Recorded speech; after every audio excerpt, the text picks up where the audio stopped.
अस्सलाम वालेकुम everyone. In this video हम बात करेंगे वेंटिलेशन परफ्यूजन रेशो। ये टॉपिक काफ़ी सारे लोगों को बहुत मुश्किल लगता है but it is one of the easiest topics. ठीक है, अगर आपको मुश्किल लगता है तो इस वीडियो के बाद आपको भी ये टॉपिक बहुत ज़्यादा आसान लगेगा।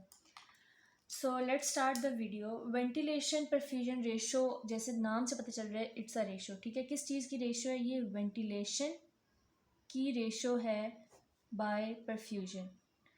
इसको सामने रखते हुए हम पूरा टॉपिक समझेंगे वेंटिलेशन की रेशो फ्रॉम परफ्यूजन। ठीक है, वेंटिलेशन को हम वी लिख लेते हैं और परफ्यूजन को हम क्यू लिख लेते हैं। ठीक है, अभी हम ये निकालेंगे। मैं आपको बताऊंगी वेंटिलेशन क्या है, देन मैं परफ्यूजन निकालूंगी और उसके बाद इस फॉर्मूला में आपको पुट करके दिखाऊंगी और उसके बाद आपको इंशाल्लाह ज़रूर समझ आएगी। अच्छा, सो फर्स्ट ऑफ ऑल हम वेंटिलेशन को देखते हैं। अच्छा, अब होता ही है ना कि अगर मैं यहाँ पे आपको एक ड्रॉ करके दिखाऊं कि ये हमारा लेट सपोज एल्विलाई है। ठीक है, दिस इज़ आवर एल्विलाई। ठीक है, ये एल्विलाई हो गया हमारा, और साइड से हमारे पास यहाँ से गुजरी है कोई भी ब्लड वेसल। ये हमारे पास साइड से गुजरी है ब्लड वेसल। ठीक है, वेंटिलेशन क्या चीज़ होती है? वेंटिलेशन होती है एल्विलाई के अंदर ऑक्सीजन की एंट्री और फिर उसका एग्जिट। इसको कहते हैं हम वेंटिलेशन। बात समझ आ गई? और परफ्यूजन हमारे पास होता है ब्लड कितना गुजर रहा है इस एल्विलाई के पास से, इसको हम कहते हैं perfusion. It's a very easy concept. ठीक है, अब वेंटिलेशन को हम एल्वियुलर वेंटिलेशन रेट भी कह सकते हैं, AVR मैंने लिख दिया यहाँ पे। ठीक है, इसको निकालने का तरीका ये होता है कि जितना भी हमारे पास टाइडल वॉल्यूम होता है, टाइडल वॉल्यूम कितना होता है आप बताएं? मैंने लास्ट वीडियो में बताया था 500 ml। ठीक है, 500 ml पर ब्रेथ। ठीक है, एक ब्रीदिंग साइकिल में हम 500 ml हमारा टाइडल वॉल्यूम होता है। अच्छा, उसके बाद अगर हम उसमें से डेड स्पेस का वॉल्यूम निकाल दें, ठीक है, डेड स्पेस का वॉल्यूम निकाल दो, क्योंकि वो वैसे भी एक्सचेंज में तो काम नहीं कर रहा होता। डेड स्पेस का वॉल्यूम, आपने डेड स्पेस इन डिटेल हमने पढ़ी है लास्ट वीडियो में। ठीक है, अच्छा, डेड स्पेस का वॉल्यूम लेट सपोज हमारे पास 150 होता है। ठीक है, 150 ml पर ब्रेथ। इन दोनों को हम माइनस कर देंगे, 500 माइनस 150, मल्टीप्लाई आप इसको कर दें रिस्पायरेटरी रेट पर मिनट। हम कितनी रिस्पायरेशन करते हैं? ऑलमोस्ट मतलब 12 to 15 या 15 to 16। ठीक है, तो हम ऑलमोस्ट 12 ब्रेथ जो है पर मिनट हम लिख देते हैं।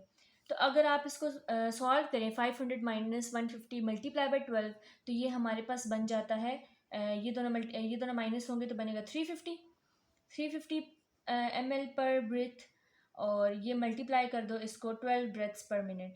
ठीक है, पर मिनट, ब्रेथ और ब्रेथ कैंसिल कर दो, ml पर मिनट रह जाएगा, तो 350 ml पर minute multiply by 12। 350 into 12 is equal to 4200।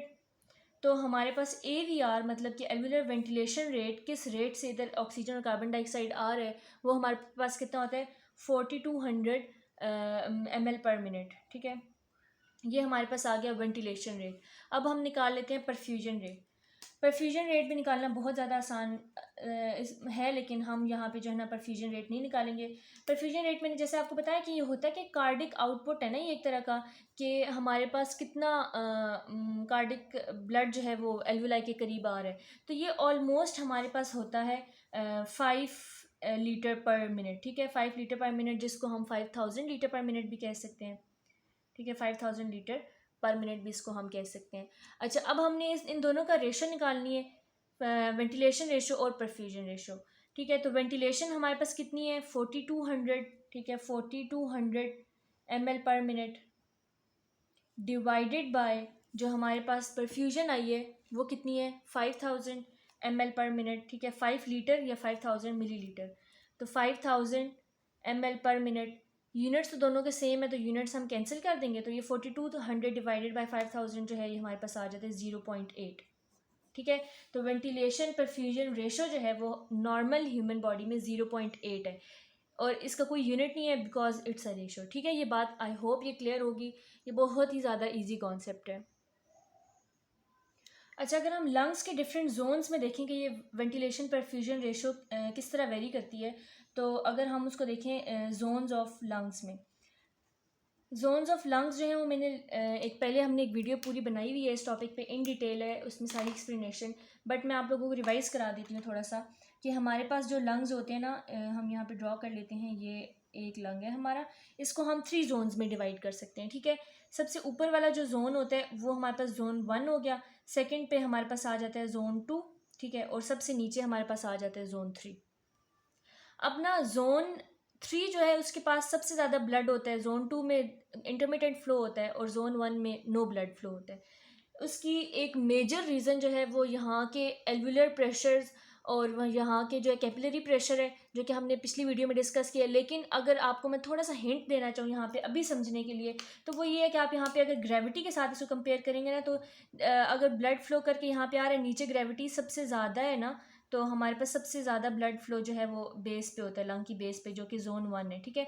उसके बाद जो जोन 2 है उसके ऊपर इंटरमिटेंट ब्लड फ्लो होगा थोड़ा सा, क्योंकि ग्रेविटी ऊपर थोड़ी ज़्यादा हो जाती है, और सबसे ऊपर कम हो जाती है, सॉरी, और सबसे ऊपर सबसे कम जो है ना वो ब्लड जाएगा। तो ये जोन 3 में नो ब्लड फ्लो होता है। तो ठीक है, अगर आप यहाँ पे ब्लड फ्लो को हम परफ्यूजन रेट भी कहते हैं, तो सबसे नीचे परफ्यूजन रेट सबसे ज़्यादा होगा, दरमियान वाले जोन 2 में परफ्यूजन रेट जो है वो हमारे पास इंटरमिटेंट होगा, और सबसे ऊपर जो है ना परफ्यूजन रेट सबसे लोवेस्ट हो जाएगा, ठीक है।